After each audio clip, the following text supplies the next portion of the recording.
Kia ora koutou and welcome to tonight's webinar on fertility and wellness. It's my pleasure tonight to introduce you to Lani Eagle, who will be presenting shortly. In the meantime, I just want to introduce myself. I'm Kate Barbie.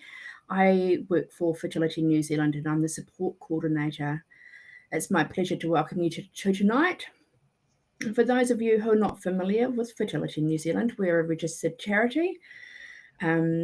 Fertility New Zealand walks alongside all people facing fertility challenges. We have a dedicated helpline and we provide support, information and guidance to anyone at any stage of their journey. You can connect with us on Facebook, Instagram and LinkedIn. We encourage you to become a member. Membership is free. It gives you free access to our online forums, and by joining Fertility New Zealand, you support the valuable work we do for all New Zealanders experiencing fertility issues. Please make sure to check out our website. We have lots of information on our website that may help you along your way on your journey. We also have all of our webinars available to view, and we have a series of fertility fact sheets that are available to download as well. So as I said earlier, we're delighted to introduce tonight's presenter. Lani has worked in a variety of social work settings, both in New Zealand and in the UK. Lani works at Repromed and provides her clients with valuable support, information and education along the way on their journey. If you have any questions or comments, please type them into the chat box and Lani will respond to your questions at the end of the presentation, including any comments from Facebook Live. Thank you for joining us and we hope you enjoy the webinar. Over to you, Lani. Kia ora tātou katoa. My name is Lani, as Kate said, and I'm really honoured to be here tonight. I feel pretty special being asked by Fertility New Zealand to come along and talk about my experiences in working with people with fertility uncertainty. And I'm really looking forward to just chucking this topic out there and answering your questions later.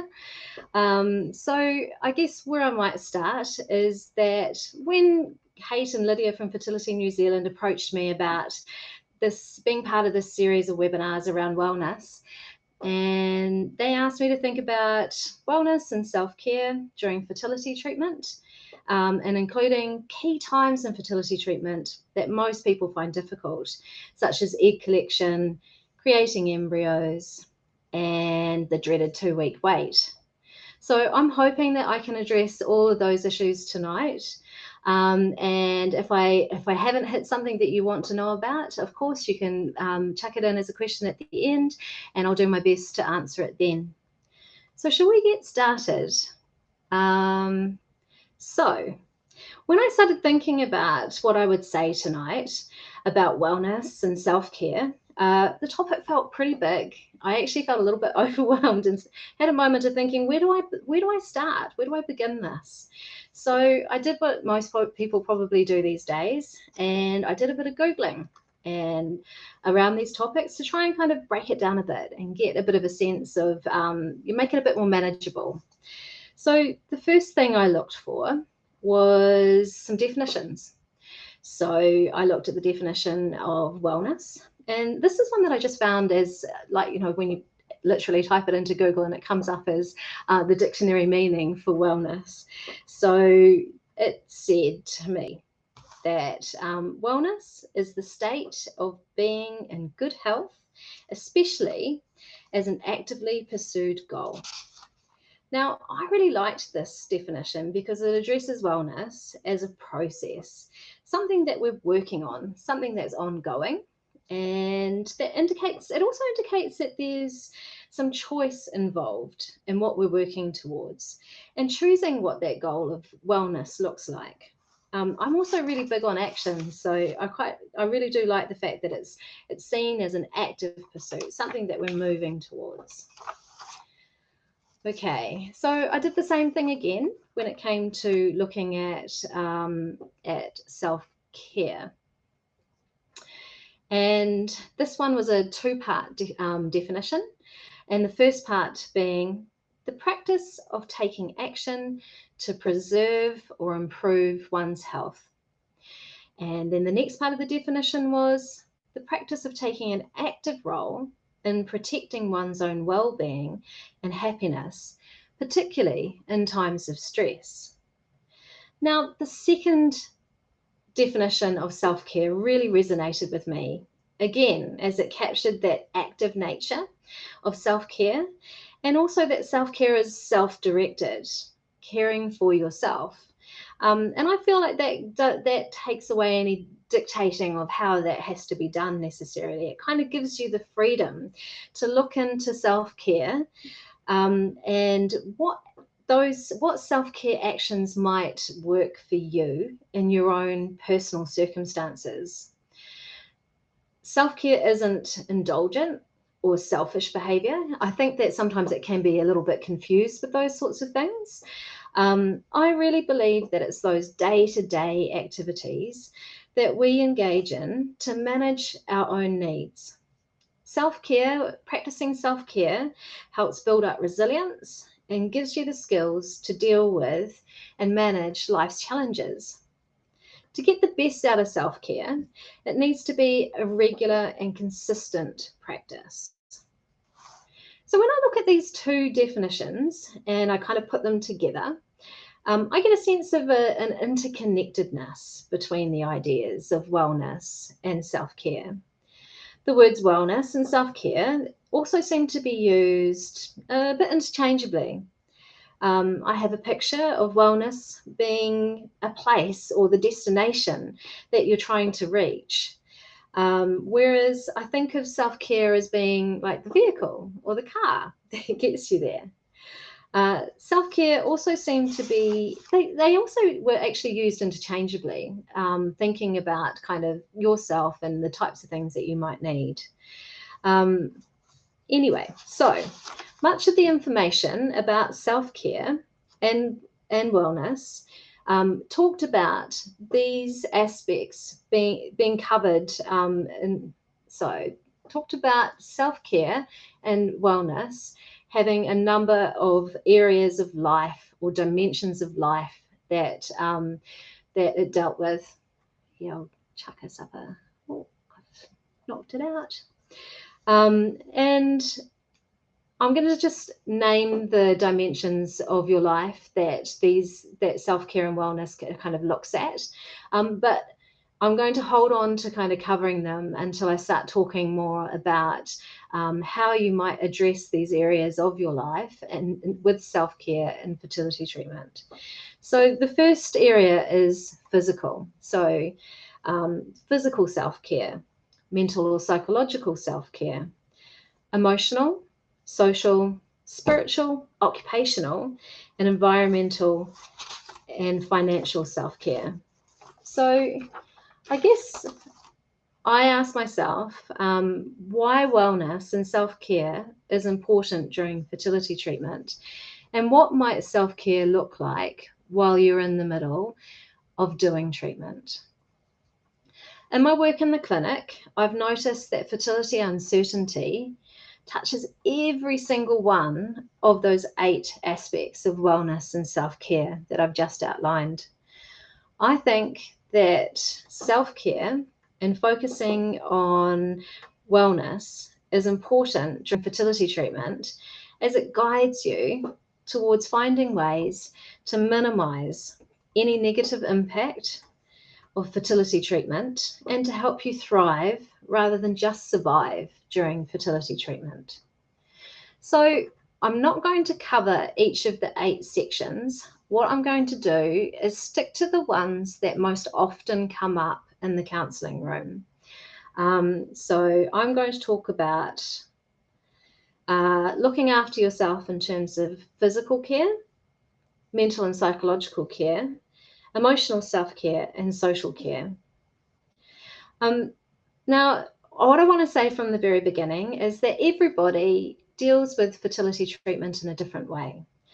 And really, these are my ideas and ideas that other people have shared with me during counselling or when I've been talking about fertility treatment generally. And you might have your own ideas about caring for yourself and how you might do it. Or maybe you've got some suggestions that you'd like to share with us towards the end. But these are the ones that I kind of want to just focus in on, because they are the ones that come up most often.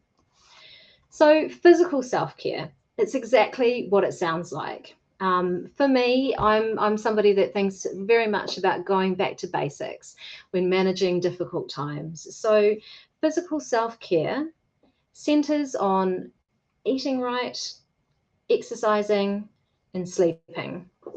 So you might decide, just as an example, that during your fertility journey, or before you get started with fertility treatment, that you might, just as a very simple thing, increase your fruit and vegetable intake.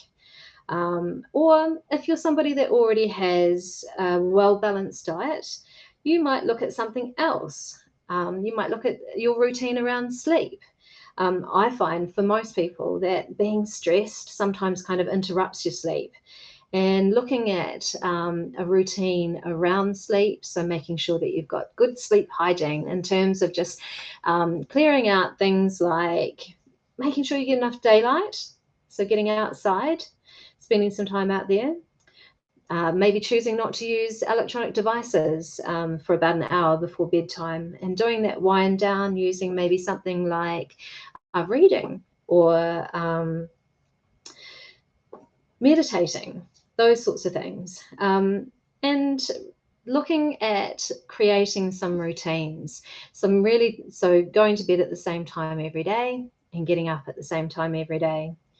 And exercise. I mean, exercise can become a little bit controversial when you're talking about fertility treatment. I find for some people it feels very daunting, like, well, where do I start with this?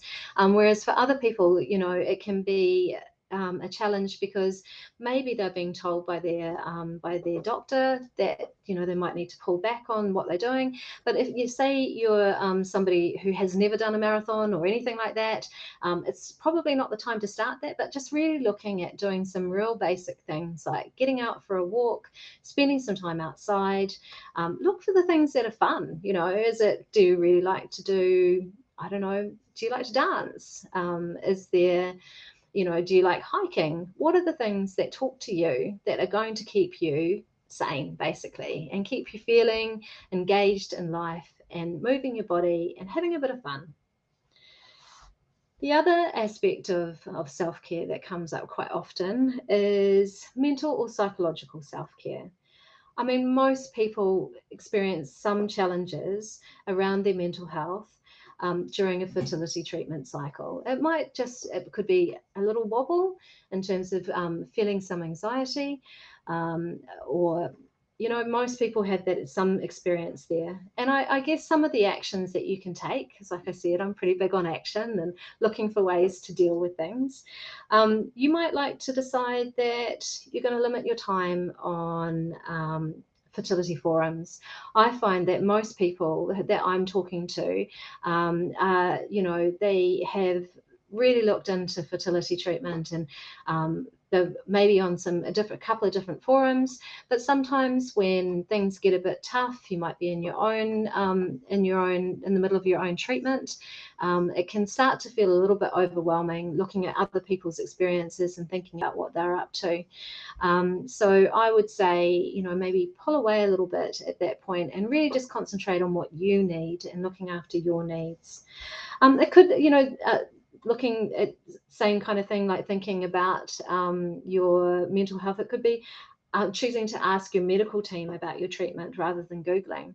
I know that, that way you're getting advice that actually attains to you and your situation, and it's less of a feeling that you need to kind of keep looking for the information. I also find that many people having fertility treatment are really hard on themselves. So allowing yourself some self-compassion and turning the volume down on your inner critic. Meditation can help. It's something that, a few people have spoken, or quite a few people have spoken to me about using, very simply things like Headspace and those sorts of things, where they describe this, their meditation time, as a time to be able to focus a little bit on themselves, while also maybe turning down the noise of fertility treatment. And if you're practicing that regularly, it's like a muscle. You can then use that time to just sort of to be able to dig into that later if you need it. Look for ways just to find that little quiet space that allows you to maybe put down the heavy basket of fertility treatment. So emotional self-care. So this could be as simple as talking to your partner or a trusted friend or a family member or a counsellor. Working or concentrating on maybe working through your feelings as they come up, writing them down, doing some journaling. I also think that just acknowledging some of the feelings, that fertility treatment is difficult. Most people find some aspect of it difficult. Acknowledging those feelings helps them to kind of shift and to lift and allow you to kind of move through your treatment without it feeling so onerous. You might think about starting some sort of gratitude practice. That can be very much as simple as, a diary where you write down one thing that you're grateful for today. I know that it can, when you're doing fertility treatment, it can feel like, well, what am I grateful for? But I do think that there are aspects of what's happening in your own journey that you'll be able to find things that you're grateful for. Maybe it's as simple as being, grateful for the fact that you can access fertility treatment in New Zealand, or it could be about the relationship that, that you're seeing with your partner or with those people that are supporting you. There are good things, you just got to hunt for them sometimes. And I think that this also helps you shift your perspective a little bit, so that fertility treatment isn't feeling so onerous or so difficult. Okay, the last one that I wanted to talk about is social self-care. So for me, this is all about relationships and communication, and it relates to all of the relationships with the important people in your life. Your partner, if you have one, your family, your friends, whoever it is that's out there that's part of your support network. In preparation for treatment, you might choose to do something like identify the people who are your supports. I mean, I quite often think about those support people as being in, almost like rings. So there's those that are really close and that you'll probably tell everything, but there's others who you might think they're in the next circle out. So you might tell them some things, but not everything. And this could also be a time where you decide what it is that you want to tell people about what you're doing in terms of fertility treatment, or who needs to know at this time. It's that time to reach out, and knowing who's out there if the ride gets bumpy and you need someone else to talk to. You could talk to your partner about what each of you might need while you're doing treatment. You might have very different kinds of coping mechanisms. You might feel that you want to be able to talk about things and talk things through, whereas he might be somebody that, or she might be somebody that wants to kind of hold on to what they're thinking and mull it over by themselves, and then maybe come back later and talk to you. So I think managing those two different styles between you can make things a little bit easier. So knowing that when your partner says, actually, I'm a bit full up now, I need to go, and I'm going to go for a run and we'll talk about it when we get back. It's not a rejection of you, it's their coping mechanism, and they're putting that into place and looking after themselves too. I mean, there's the other areas of support or social self-care could include joining groups. I mean, Fertility New Zealand have some fantastic resources in terms of the coffee groups, and finding, that I quite often go to them to help me find people to hook other people up with, so that they have the opportunity to speak to somebody that's in a similar position, maybe not having to explain themselves quite as much as they might with other people.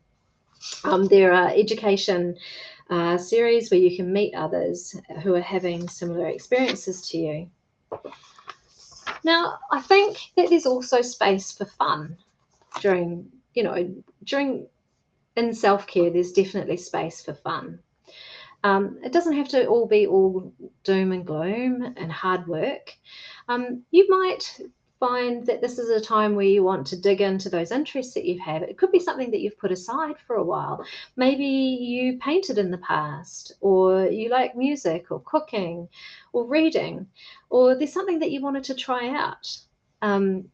For me, when I was thinking about this kind of aspect of self-care, that looking for the creative things that kind of that bring you alive or make you feel good, I remember doing some training with Fertility New Zealand volunteers, and one of the volunteers talking about your and I. So, for example, I'm doing fertility treatment and I also love pottery.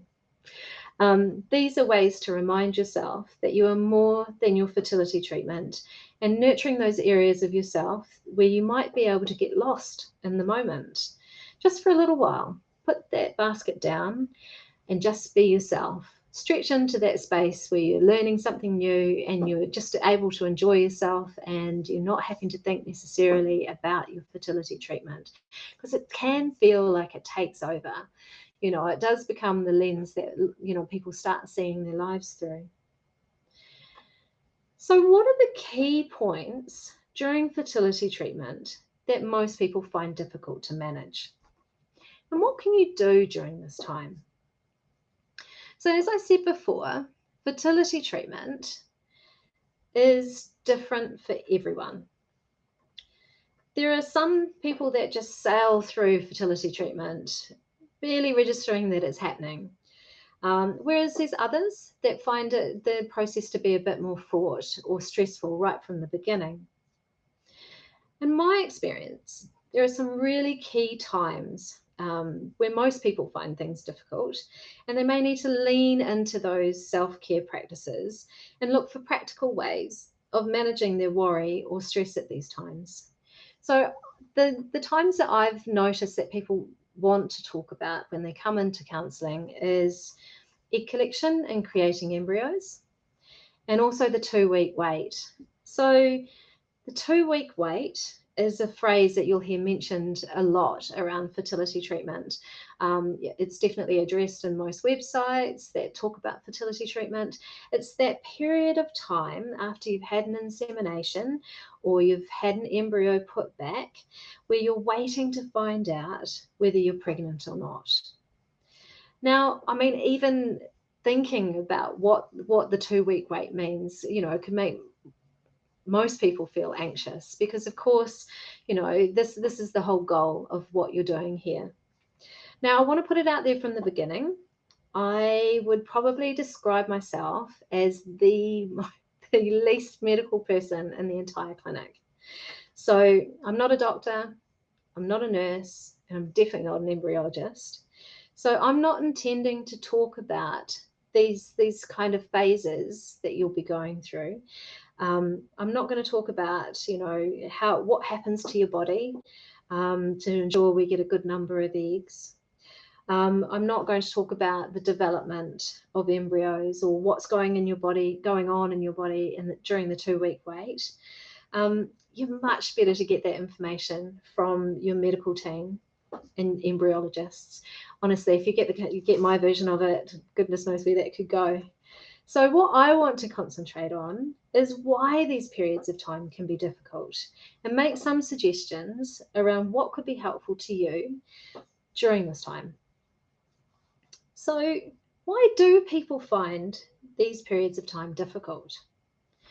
Put really simply, these are the times when all your hard work and preparation is done, and there's very little that you can do to influence the result, and it can be easy to become sort of feeling be overwhelmed or start to feel anxious about whether your treatment has worked.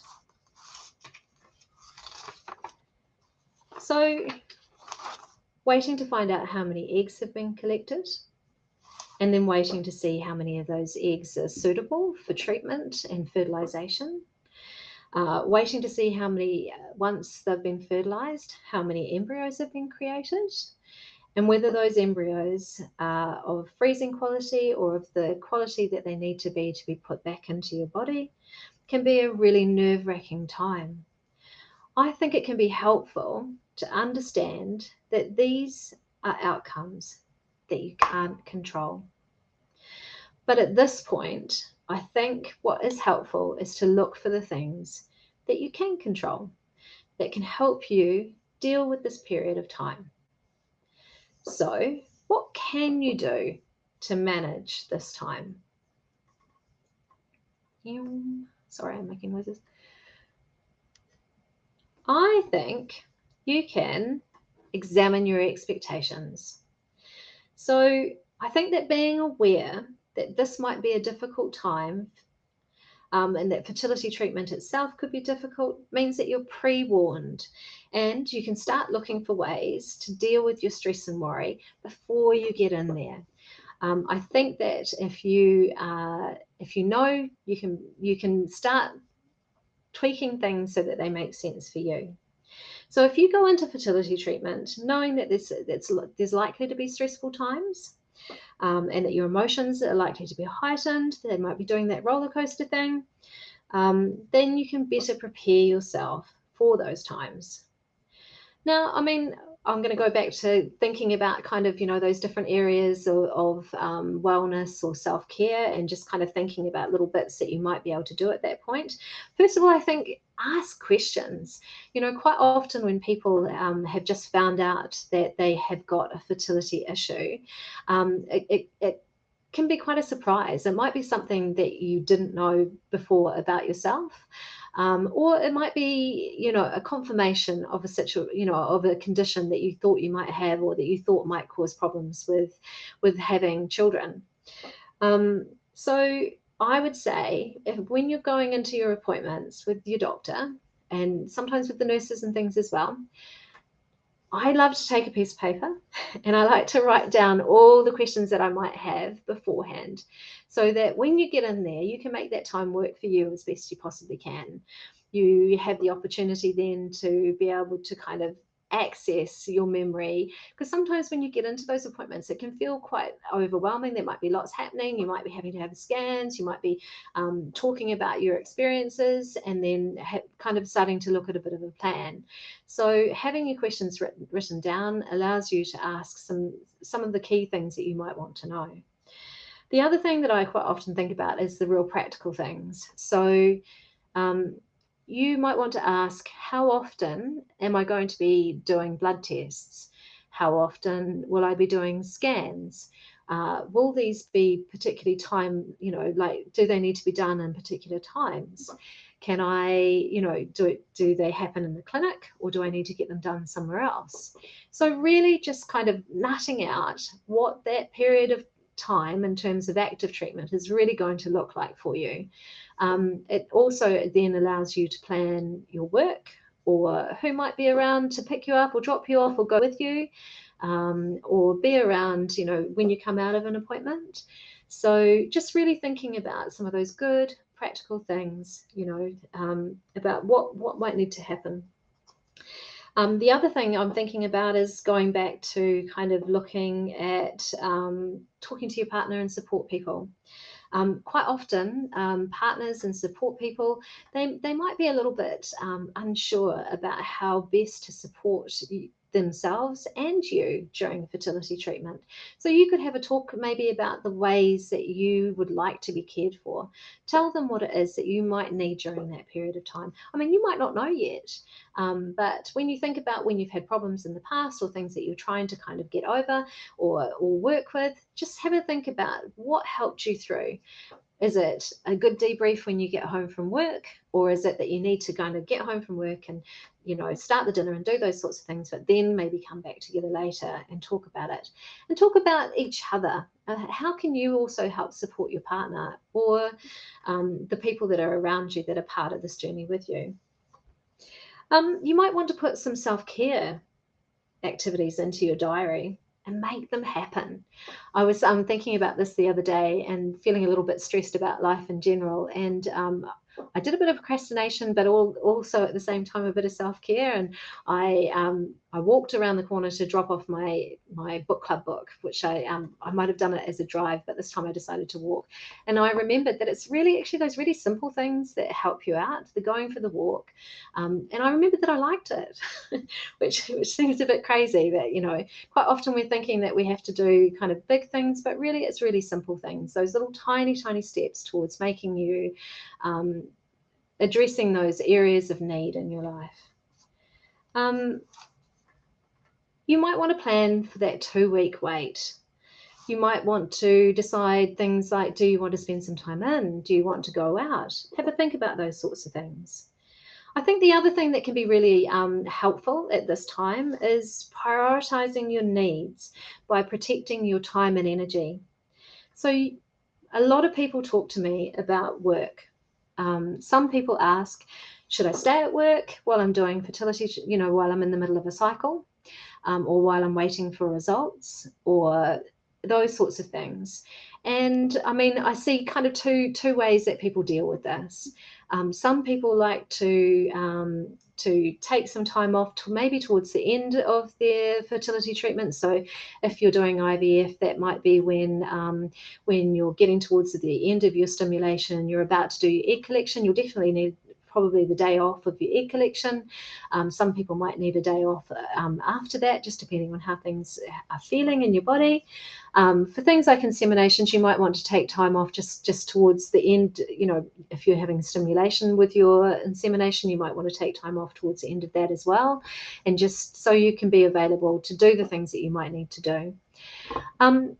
Other people tell me that they definitely don't want to take time off during that time, that they feel like they would then have too much time to be thinking about what's going on or not going on, or what the next steps are. So this is something personal. Have a think about what you might need. The other thing that I'm thinking about in terms of kind of protecting your time and energy is thinking about where you might want to be when you receive different pieces of information. So once you've done your egg collection, you'll have an idea about how many eggs were collected. And then maybe you will have some, discussions with either the embryologists or your doctors or whoever, and they might tell you about how many of those eggs were suitable for treatment and were then fertilized. And then there's the next step, when the eggs have been fertilized and we're waiting to find out about embryos. So the day of fertilization, so usually the day of your egg pickup, they're fertilized at the same time, and that's day 0. And then on day 1, the embryologists are normally having a bit of a look at the development of the embryos and getting a sense of how many are looking like they're doing the things that they need to do. So you'll usually get a call. At Repromed, we give people a call on day 1 and talk about that sort of general sense of how many embryos are starting to develop. You could think about whether you want to receive that information, or would it be better for your partner to receive that information on your behalf? You might like to also think about that in terms of pregnancy results. So thinking about whether you want to be at home in your own space when you hear that information, or whether you think you can manage it when you're at work. I've heard lots of different things about this. Some people find it helpful to kind of get on with to be at work and just keep moving and maybe put things aside a little. Other times they want to be at home, or they want their partner to get that information. So have a think about what it is that you might need. I think that you need to feel free to protect your time and energy by saying no to things. So if you haven't got the energy to go out because, you know, you've been injecting yourself for a couple of weeks, you've done your egg collection, everything's sort of feeling a little bit on top of you, just say no. It's okay to say no to going out to doing different things. Or you could make some plans, you know, to manage how you might be feeling. You might just want to spend some time on the couch. I don't know. You'll start to get a bit of a sense of how things are going for you and what you might need. I also think that acknowledging the positive actions that you're taking on a daily basis is important. I think that reflecting on where you've been and where you are helps you see the changes that you've made and what can be a long journey. You might have given up alcohol or lost weight or started a meditation course or started walking daily, all on your journey to have a baby. But these are things that will also contribute positively to both your fertility treatment and your overall wellness. So try and find ways to celebrate the little things that you've done. Really, you know, give yourself that pat on the back for doing the things that you need to do. And the other thing, I guess this is kind of related, and I almost think was debating with myself about whether this should have been at the top or whether it should have been at the end, is being gentle with yourself. Every single person that I meet in the counselling room is doing everything that they possibly can to work towards their dream of having a baby. But they're often really hard on themselves. My advice is to treat yourself as you would a friend. You wouldn't criticize them for as harshly as you do yourself in the same circumstances. So why would you do it to yourself? Try, you know, nipping the negative self-talk in the bud. So I'm not suggesting that you pretend that everything is perfect, but more that you start sort of balancing your perspective by looking at both the negative and the positive aspects of your fertility treatment. So I guess to wrap up, what I think you can do in fertility treatment is work out where you want to focus your energy and trying to focus on the positive aspects of your fertility journey, and putting self-care into action and into practice will help support you through the bumps on your journey. Yeah, so those are my thoughts about self-care and wellness and managing tricky times in fertility treatment. Thanks.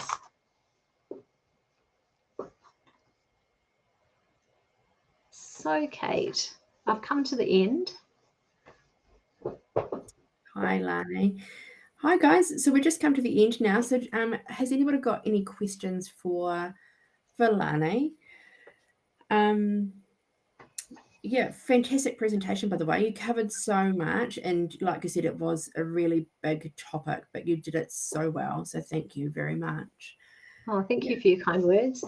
I'm hoping that if anyone's got any questions, it might unlock some of the other bits and pieces, you know, that I might have in my head around wellness, self-care, and difficult periods during fertility journeys.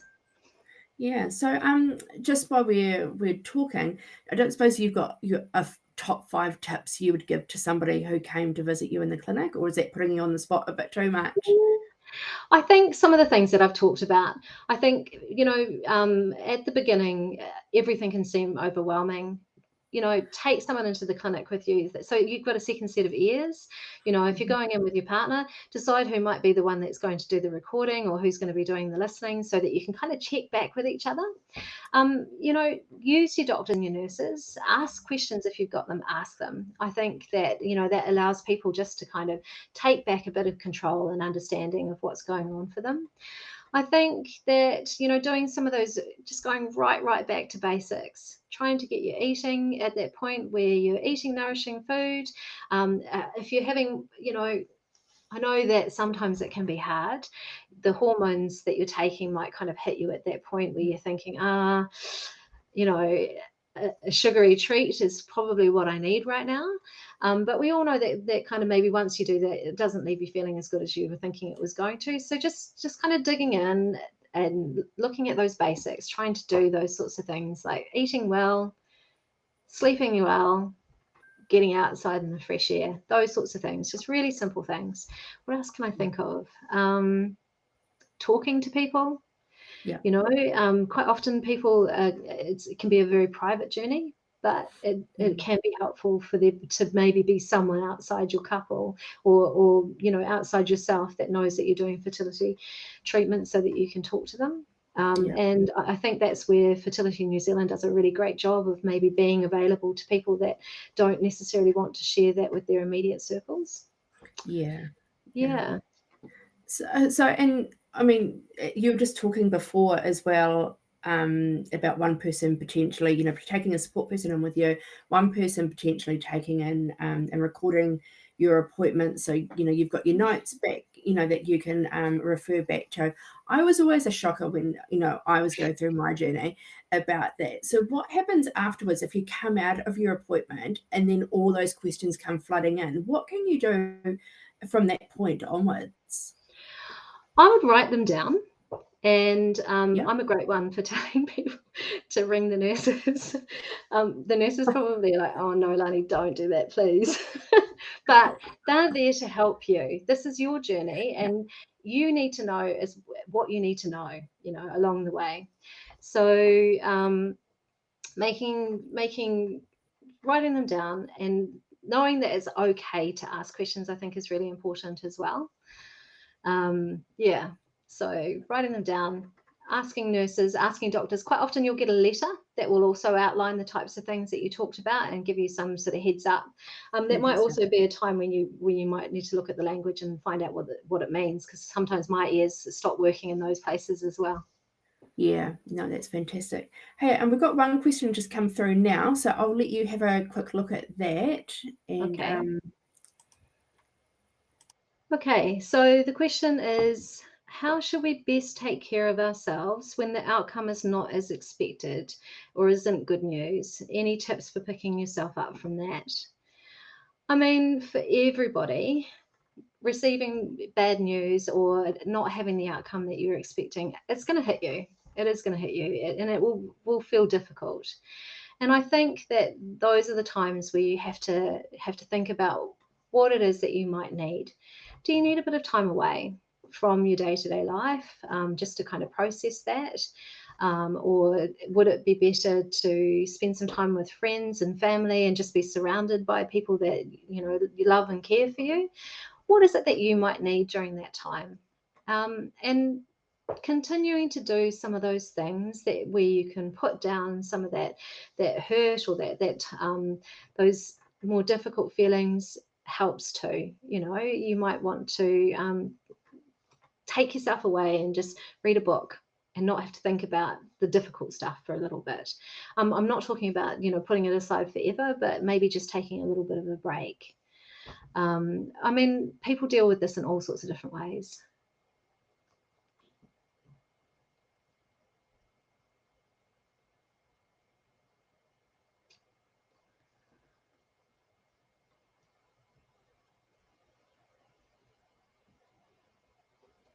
thanks for that, Lani. That was great. I've got a couple of questions that have come through, so I'll just read them out to you. I hope that's okay. Okay.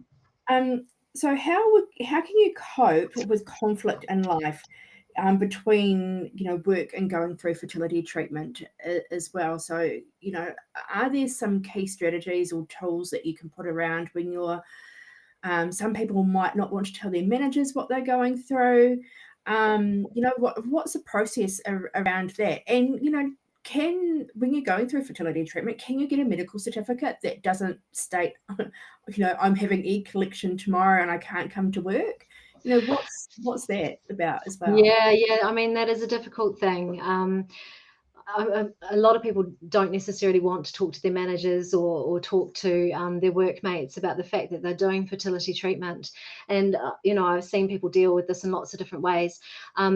If you're aware that maybe your cycle is coming up or you've been preparing for that for some time, you could, you know, make it as simple as booking some leave around that period of time. So being ready that towards the end of your cycle that you're probably going to be doing a few more scans, you're going to have to be popping in and out a little bit more. Yeah, or finding a statement that works for you, something that you can talk to your manager about, or say to your manager, I've got something particularly that I need to do. I'm willing to, I'll make up the time later, or looking, to try and kind of know when your appointments are so that you can try and balance that as best you can.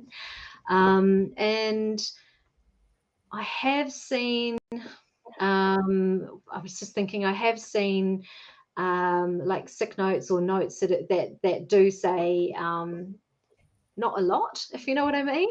Yeah. But do sort of indicate that there was a medical reason for not attending work, so that can happen. Oh, brilliant. That's brilliant. See that Murray's posted a question there as well, so I'll let you address that one.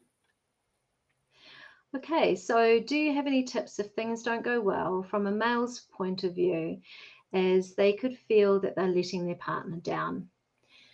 Okay. I'm just having a little bit of a think about that, Murray, and trying to kind of attack the question from all angles. So I'm thinking, are you talking about if you are somebody's partner and treatment hasn't gone well, and what you can do for your partner and for yourself? If that's the case, I think one of the things that I most regularly hear in a counselling room is that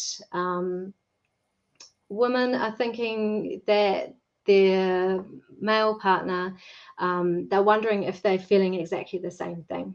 That if things haven't gone well, or maybe you've got a negative pregnancy result, or that sort of thing, that if it hasn't gone well, they're thinking, is my partner in exactly the same place? So I'm thinking at that time that sharing with your partner the types of things that that you might be feeling could be quite helpful, because then she'll know that you're on the same page. What else was I thinking about that? And I don't think that, I think for most women, when their partners seem to go, oh, it's okay, we can do the next thing, it's all right, that they then interpret that maybe their partner hasn't felt it in quite the same way. And they feel a bit confused, like, oh, okay. And I know for a lot of men that's that point where they're really trying to actually support their partners, because they think that they need to be strong, that if that allows their partner to maybe lean in and be able to express those feelings and experience that time. So I think that sharing the journey is really important. In any couple, sharing the journey, it makes a difference. Definitely makes a difference, I think, at those points where things haven't gone the way that you thought that they might. And that really does go back to what you're talking about before, and the coping strategies between men and women, or not necessarily men and women, but between a couple. One person will cope completely differently to another person, and it's not a form of rejection if you need that time to step away and to think about it. So, and I think communication is really key. Like getting those lines of communication nice and open before you get going. Maybe talking about the ways that you might react to things, so that when it comes, you've already got the plan there. It's not a surprise. You're already kind of working with these things. Yeah.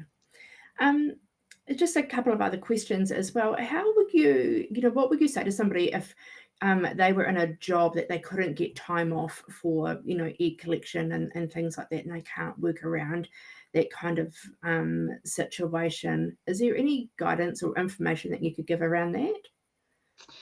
I mean, I have met people that have been in those kinds of situations, and they're kind of quite tough to navigate. I mean, mostly you're kind of hoping that maybe if you're a little bit open about your situation, that someone will come on board with you and give you that space.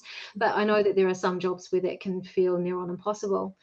And I guess, I don't know, I'm a social worker, I start thinking about things like labour laws, whether there's somewhere that you can kind of, hit in there that kind of would help you out. It depends on how much you want to tell, how much you think it will change the situation. And really, I mean, that's a tough one, because, I mean, if you've got to the point of egg collection, it has to be done. Yeah. It's not something you can put off.